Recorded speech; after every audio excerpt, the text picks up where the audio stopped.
అందరు బాగున్నారా? క్రిస్మస్కి నేను లడ్డూలు చేశాను. ఇదిగోండి. ప్రాసెస్ ఏమి మరి పెద్దది కాదులేండి. ఫస్ట్ నేను శనగపిండినేమని కలుపుకున్నాను. కొంచెం చిక్కగా కలుపుకొని నేను దాన్ని కళాయిలో వేసుకున్నాక పాకం కొంచెం జాగ్రత్తగా పట్టుకోవాలి. పాకం పట్టుకున్నాను. ఇదిగోండి. ఇప్పుడు ఇది ప్రాసెస్ మొత్తం. దీంట్లోని కొంచెం జీడిపప్పు, కొంచెం కిస్మిస్, కొంచెం నెయ్యి వేసుకున్నాను. దీని రెసిపీ ఎవరికైనా కావాలంటే అడగండి, నేను తప్పకుండా ఫుల్ వీడియో పెడతాను. ఇదిగోండి. ఫస్ట్ లడ్డు చేశాను క్రిస్మస్కి.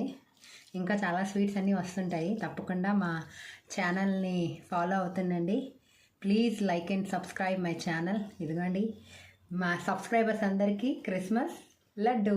హ్యాపీ క్రిస్మస్ అందరికీ. Please like and subscribe my dear friends. ఇదిగోండి లడ్డూలు.